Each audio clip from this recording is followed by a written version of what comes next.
অনেক আপুরা কিন্তু হাতের মতো পাতেও মেহেদি অ্যাপ্লাই করতে চায়। সো আমাদের কাছে কিন্তু শুধু হাত নয়, পায়ের জন্য রয়েছে সুন্দর মেহেদি স্টিকার। এই স্টিকারগুলো কিন্তু আমরা ইজিলি আমাদের পায়েও অ্যাপ্লাই করতে পারবো। এই স্টিকারটাকে আমি সুন্দর করে ভাগ ভাগ করে কেটে নিব, যাতে আমার পায়ে আমি সুন্দর করে অ্যাপ্লাই করতে পারি।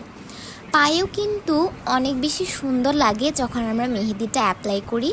আজকে আমি আপনাদেরকে সেটাই দেখাবো, এই মেহেদি স্টিকারটা আমরা কিভাবে আমাদের পায়ের মধ্যে অ্যাপ্লাই করব। এটা আমি ফার্স্টে ছোটো ছোটো পিস করে কেটে নিলাম। পিস করে কেটে নেওয়ার পরে কিন্তু এইটার স্টিকারটা আমি খোসা থেকে ছাড়িয়ে নেব। খোসা থেকে ছাড়িয়ে নেওয়ার পরে আমি আমার পায়ে খুব সুন্দর করে এটাকে সেট করে দিব। অ্যান্ড পায়ে সেট করার পরে আমি এটাকে একদমই সুন্দরভাবে লাগাবো, যাতে এটাতে কোনো ফাঁকা না থাকে। তারপর আমি এটাকে নেহা মেহেদি দিয়ে ভরাট করে ফেলবো। এই নেহা মেহেদিটা আমার তো খুবই বেশি